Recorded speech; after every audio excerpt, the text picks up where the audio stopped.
911, quelle est votre urgence? L'urgence se trouve dans la rue. Attendez. Je retourne chez lui. Il est allongé dans le jardin devant chez lui. Il a été poignardé. Docteur, revenez vite. Nous sommes à l'adresse Driveway V. Vous êtes Visite voisin? médicale Oui. 300. Mon mari les a entendus trier. Tout le monde est parti. Oui, ils sont partis.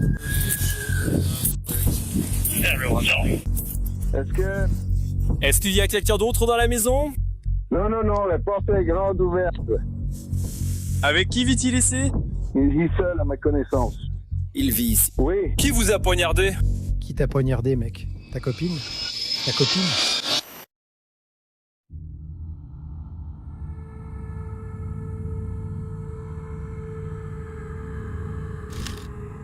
Clinton Township, Michigan, une banlieue densément peuplée du comté de Macomb, abritant plus de 100 000 personnes. Il y a quelques quartiers aisés, y compris la résidence sécurisée où Eminem a vécu autrefois. Mais la plupart des maisons ici se vendent entre 260 000 $ et 290 000 $. La criminalité violente est à peu près dans la moyenne pour un endroit de cette taille. Et le quartier près de 15 Mile Road, où se déroule notre histoire, est considéré comme peu touché par la criminalité, selon les statistiques. Mais voilà le problème. Les chiffres offrent peu de réconfort quand la violence se produit dans votre propre allée. Le 3 juillet 2024, aux alentours de 17h. Selon le rapport de police, un homme du coin, nommé Tom, travaille dans son garage quand il croit entendre quelqu'un élever la voix. Il n'arrive pas vraiment à comprendre ce qu'ils disent, alors il continue à travailler. Puis il l'entend clairement. « À l'aide !» Et il sort rapidement. C'est alors qu'il voit son voisin, Michael, par terre, couvert de sang. 911, quelle est votre urgence? L'urgence est dans la rue. Attendez. Je retourne chez lui. Il est allongé dans le jardin devant chez lui. Il a été poignardé. D'accord. Plusieurs fois. Il est allongé ici. Il s'appelle? Ça va? Le téléphone va bien? D'accord. La personne qui l'a poignardé est-elle toujours là? La personne est-elle toujours ici? Non. Il dit non. Il y a des coupeurs. Il y a des coupures partout sur lui. D'accord. Est-ce qu'elle saigne beaucoup? Oui, beaucoup. Maintenant, combien de lacérations pouvez-vous voir? Je peux en voir 3 bien nettes en ce moment. Il n'y a pas d'eau là-dedans. D'accord. Très bien, on est en route. Est-ce qu'il sait qui l'a poignardé? Est-ce que tu sais qui t'a poignardé? Je suis en ligne avec eux en ce moment. Qui t'a poignardé? Je ne sais pas. Il me dit qu'il ne sait pas. Pouvez-vous le décrire? Il y a combien de temps que cela s'est passé? Il a dit qu'il était allongé ici depuis quelques heures. J'entends crier à l'aide. À l'aide! Et il est en train de se vider de son sang. D'accord, ils sont en route. Vous avez des serviettes propres que vous pouvez prendre et commencer à lui appliquer une pression? Je peux. Nous étions au téléphone avec le 911. Nous sommes au téléphone avec le 911 en ce moment. Je ne sais pas où est sa serviette. Tiens ça. Je reviens tout de suite. Nickel. Vas-y. À trap. Prends des serviettes. Hey! Il est pas connecté. C'est pas grave. Mais c'est plein de sang là, dans la liste.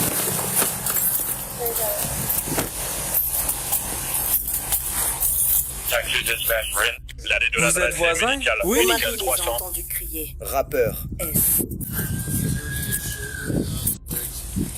Tout le monde est à la maison. Ouais, ils ont une chanson enregistrée. Y a-t-il quelqu'un d'autre dans la maison? Non, la porte est grande ouverte. Avec qui vit-il ici? Il vit seul, à ma connaissance. Il vit ici. Oui. Qui vous a poignardé? Qui t'a poignardé, mec? Ma copine. Ta copine? Comment tu t'appelles? Je n'ai pas envie de parler maintenant. S'il te plaît. Quel est ton prénom? Jennifer est en fuite. Où est ta copine? Copine. Sa victime habite ici. Je sais pas s'il y a une Jennifer enregistrée. Est-ce qu'elle est toujours dans la maison? Non. Il a dit que c'était 30 fouillerai minutes. les lieux. D'accord, allons-y. On doit y aller. On doit fouiller la maison. Il a dit que ça commençait à 11h00. Est-ce qu'on peut l'amener là-bas? Y a pas... Elle conduit. Charlie vient de râler, elle a dit qu'elle est partie, mais on va fouiller la maison. D'après lui, il est censé être seul à la maison. Mais c'est plutôt chaud quand même. Police de Clutch, Clay Township.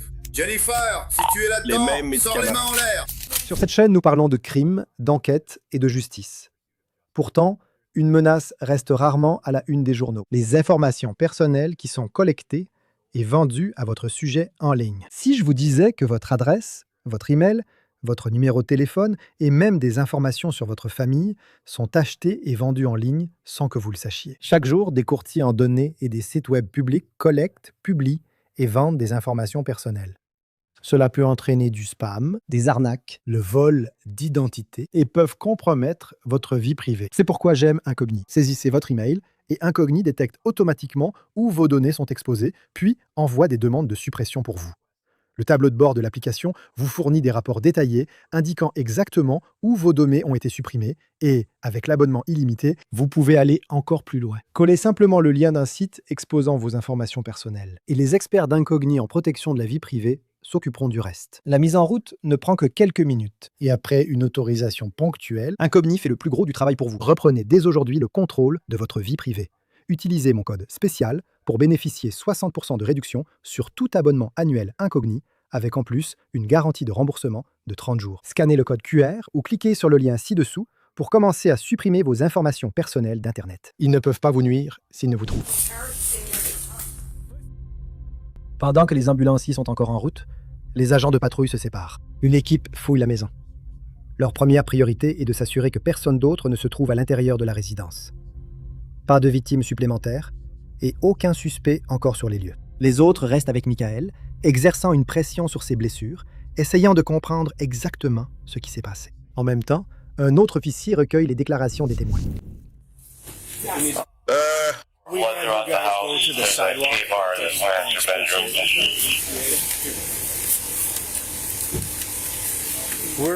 Où habitez-vous? Ce magasin, c'est bien le vôtre, juste là-bas. D'accord. Pas cette maison, mais celle à 3 niveaux. Alors, que sais-tu de ce qui s'est passé? Nous étions dehors. J'étais à l'étage en train de travailler. Je viens juste de sortir. Là, il a tondu la pelouse, puis il tondait l'herbe à l'arrière. Tout ce que je sais, c'est que mon mari est monté là-haut vers 5h moins 5 et a dit « Mon Dieu, mon mari a été poignardé. » D'accord. Alors j'ai couru avec lui. Il était déjà au téléphone avec le 911. Et c'est là qu'on l'a vu allongé ici. D'accord. Elle criait « Aidez mon mari, tenez-le !» D'accord. Alors nous sommes descendus ici et nous essayons de lui parler. Il a dit que ça a commencé à 11h00. D'accord. Il a dit que c'était sa petite amie. Quand nous lui posions des questions, il s'énervait vraiment. Il a dit qu'il ne voulait pas répondre parce qu'il n'avait plus d'énergie. Il veut juste une ambulance. Mais il a dit que c'était sa petite amie. Elle s'appelle Jennifer. Et tout ça a commencé à 11h. Je n'en ai aucune idée. Combien d'heures il est resté allongé là, je ne sais pas. Mais quand il se lève, il y a une quantité importante de sang près de sa cheville. Quel est ton nom, mon chéri? Je travaillais dans mon garage, je rangeais, et j'ai cru entendre « Au secours, au secours ». Il n'est pas prêté attention, je pensais que je cherchais les enfants dans la rue, puis je l'ai entendu à nouveau, et là, c'était fort. Alors, je suis descendu ici, et il était allongé devant la maison. D'accord. Donc, je ne sais pas s'il a commencé à... Je ne sais pas. Il était dehors quand je suis arrivé ici. D'accord. Moi, Jeff, je suis arrivé ici en premier. Tout ce qu'il a dit, c'est que... Je ne sais pas. Ouais. J'ai dit que mon nom, c'est tout un. Il ne connaît pas le nom de famille. Ils sont ensemble depuis 3 ans. Ouais, c'est elle. L'attention d'un des agents se porte sur un SUV GMC bleu garé dans l'allée. L'immatriculation est au nom de Jennifer Marie Hayes, une habitante de Macomb, âgée de 29 ans. Elle n'est pas enregistrée comme résidente au domicile de Michael, mais les agents trouvent un numéro de téléphone qui lui est associé. Ils appellent, sans réponse. Cela crée immédiatement un autre problème. Le SUV de Jennifer est toujours garé dans l'allée, mais Jennifer est introuvable. Est-ce qu'elle est partie à pied? Est-ce que quelqu'un est venu la chercher? Est-ce qu'elle s'est blessée elle-même? Jusqu'à ce que les agents la retrouvent, ils ne peuvent pas exclure la possibilité qu'elle soit encore un danger pour elle-même ou pour quelqu'un d'autre. Retrouver Jennifer au plus vite devient aussi important que de traiter la scène de crime. Environ 5 heures.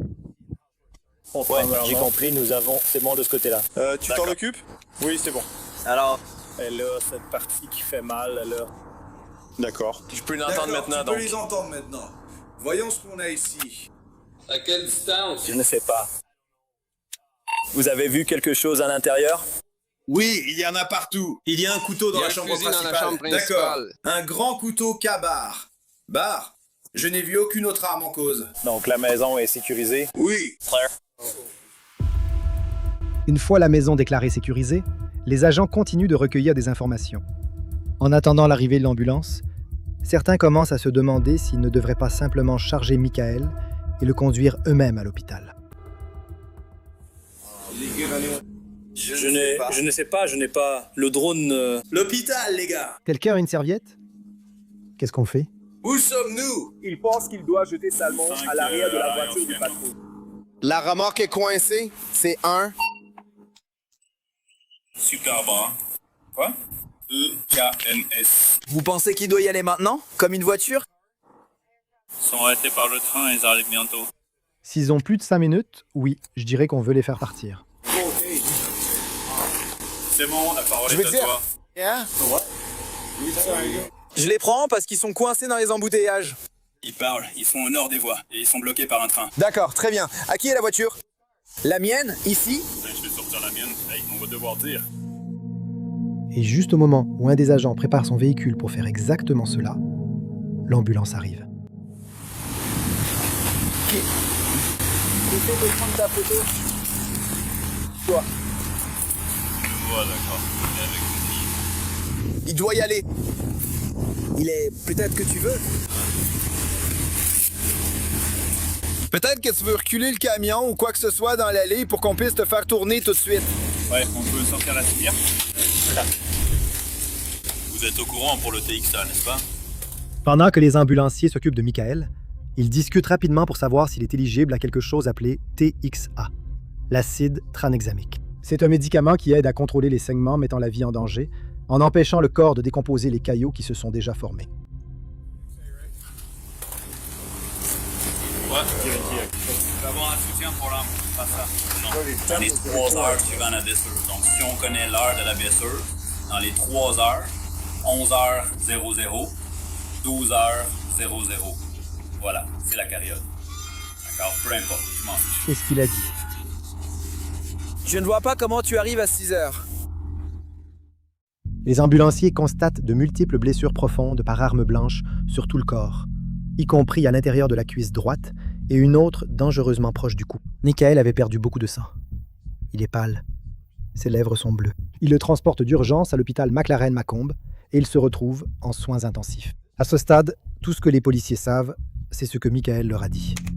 Il a été poignardé par sa petite amie vers 11h du matin. Il s'est évanoui, s'est réveillé en saignant abondamment et a réussi d'une manière ou d'une autre à se traîner dehors pour appeler à l'aide. Ensuite, l'unité des crimes majeurs et une équipe de police scientifique arrivent et une fois la maison sécurisée, les détectives et les techniciens de la scène de crime commencent le travail lent et minutieux de tout documenter. Avant que quoi que ce soit ne soit déplacé, chaque pièce est photographiée et filmée.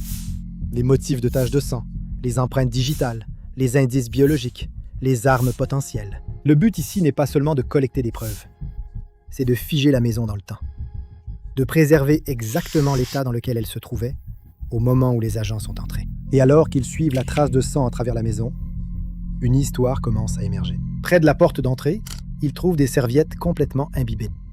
Au pied de l'escalier, il y a une grande flaque de sang.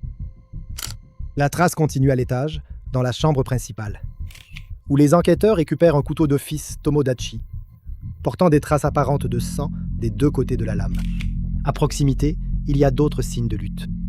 Pris ensemble, les preuves indiquent une seule attaque qui a commencé à l'étage, suivie de la tentative désespérée de Michael de s'échapper, tout en perdant une quantité massive de sang.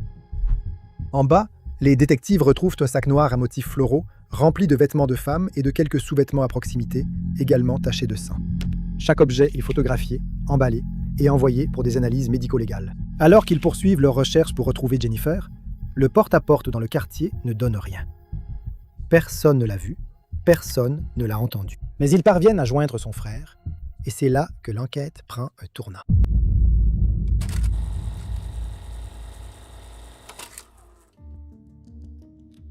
D'après les dossiers de la police, le frère de Jennifer a déclaré aux enquêteurs qu'elle avait été récupérée chez Michael par une amie prénommée Angelica. Et les relevés téléphoniques le confirment. À 12h35, Jennifer a envoyé un message à Angelica. « Viens tout de suite, c'est une urgence. » À ce moment-là, Michael saignait déjà depuis plus de 90 minutes. Angelica arrive et trouve Jennifer en train de pleurer. Elle porte un short d'homme et un sweat à capuche. Elle ne veut pas expliquer ce qui s'est passé. Angelica lui dit d'appeler la police, mais Jennifer ne le fait pas. Elle passe la nuit chez Angelica. Le lendemain, Angelica la conduit chez son frère. Et c'est là, selon le frère, que Jennifer dit qu'elle l'a poignardé avec un couteau tactique. C'est tout. C'est tout ce qu'elle dira. Quelques heures plus tard, Angelica la ramène chez elle. Mais à ce moment-là, les détectives établissent une chronologie très différente. Plus tard dans la journée, ils se rendent à l'hôpital et une infirmière confirme ce qu'ils soupçonnaient déjà. 14 coups de couteau, l'un si proche du cou que les médecins ont demandé des examens d'imagerie juste pour s'assurer que l'œsophage n'avait pas été perforé. Michael était stable et devait se rétablir, mais il n'était pas en mesure de parler aux détectives à ce moment-là. Voilà où ils en sont. Une chambre trempée de sang, un homme grièvement blessé qui lutte pour sa vie en soins intensifs, et un suspect toujours quelque part dans la nature. Mais il ne faudra pas longtemps avant que les pièces du puzzle commencent enfin à s'assembler.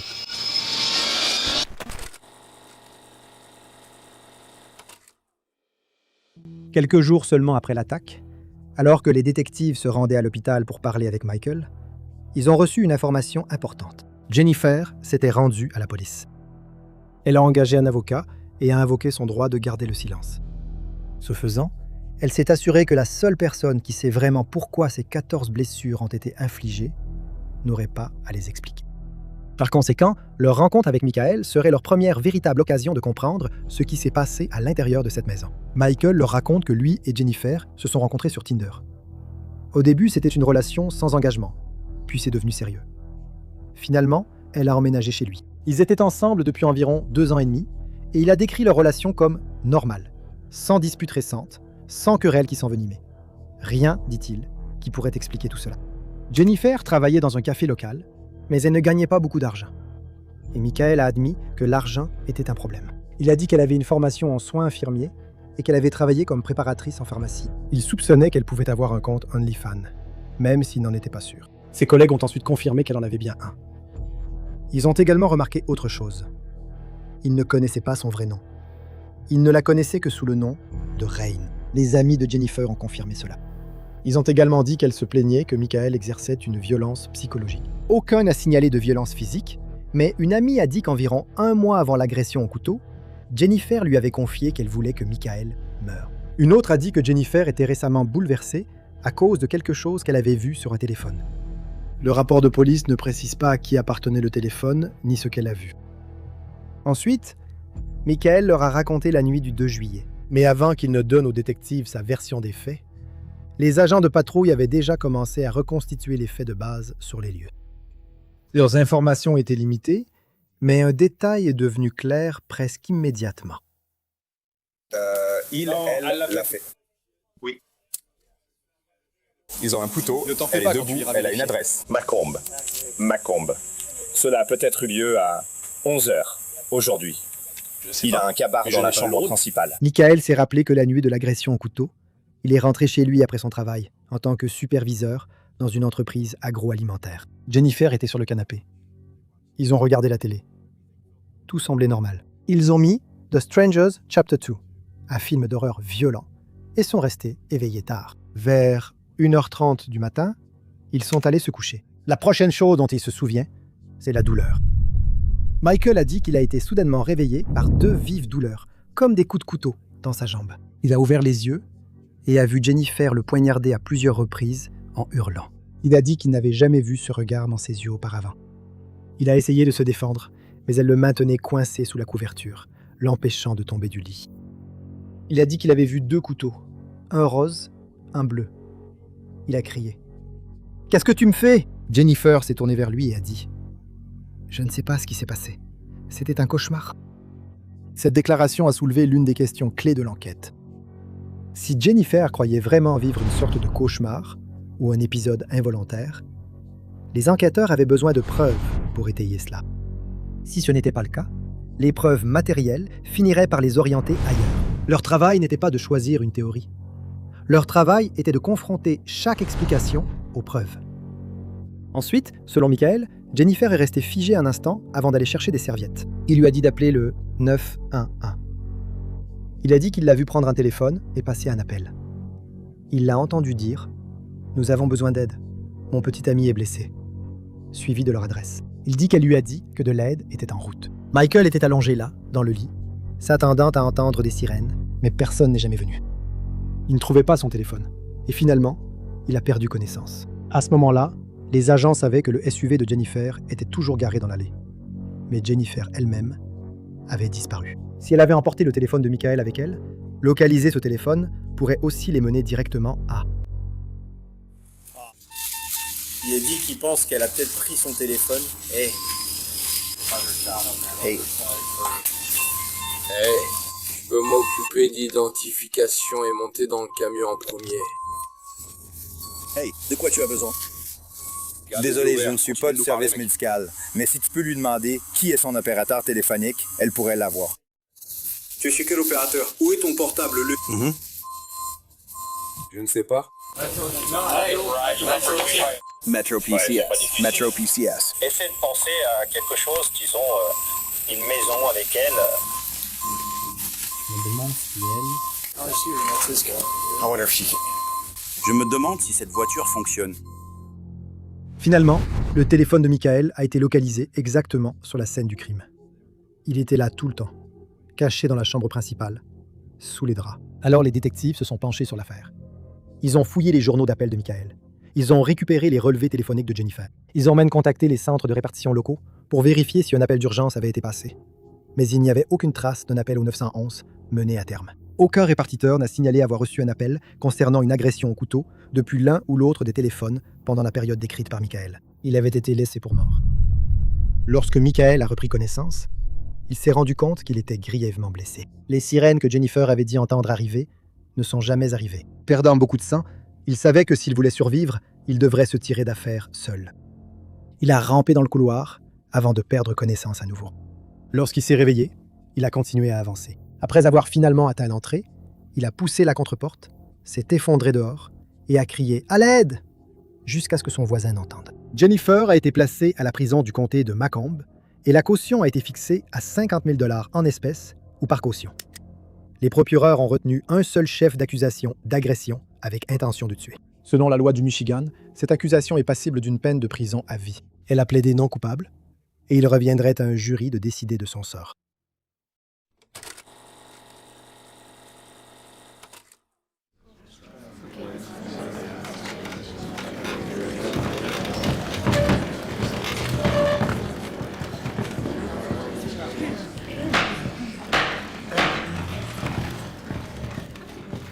Le 25 novembre, Jennifer Hayes a été reconnue coupable d'une seule accusation d'agression avec intention de tuer. Elle a ensuite été condamnée à une peine de 6 mois à 30 ans dans le système pénitentiaire du Michigan. Quelques jours plus tard, son avocat a fait appel, et c'est là que l'affaire en est actuellement. Les cauchemars s'estompent avec la lumière du matin. Celle-ci s'est terminée dans une salle d'audience,